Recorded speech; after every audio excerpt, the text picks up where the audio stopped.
profiled and massacred in the country. The incident has outraged many in the country, including MPs. The Prime Minister said all Ethiopian forces are fighting against terrorist groups to guarantee the security of civilians. The trend of men with guns massacring defenseless civilians is a problem of the United States, Europe and other countries, and it's a big problem for Ethiopia too. This is not a special situation for Ethiopia, and is not a situation Ethiopian security institutions cannot control. In our recent meeting at BRICS, we discussed terrorism as a challenge for all mankind in all corners of the world. We have to fight it together.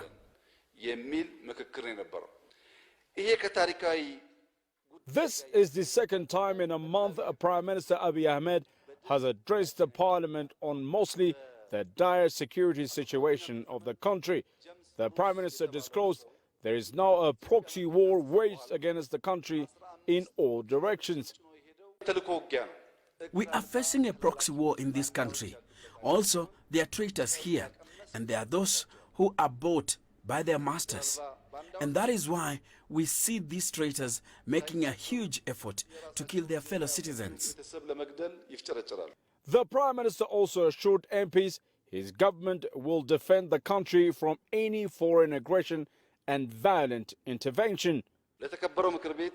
What I would like to assure the respected House is that whichever country wishes to fight with Ethiopia will not and cannot defeat Ethiopia. But they can kill us. They can make us kill each other.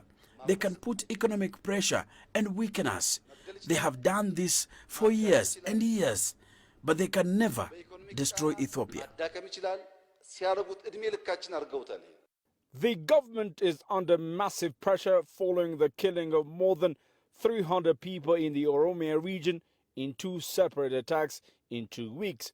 Authorities have blamed the OLA for the attacks, though the group has denied the accusation. Currently, sources around the army suggest there is now a massive offensive underway in Walaga against the Oromo Liberation Army, also known as Shane. In that military mission, the army, the federal police and the Oromia Regional Force are taking part, aiming at neutralizing the rebel force in the area.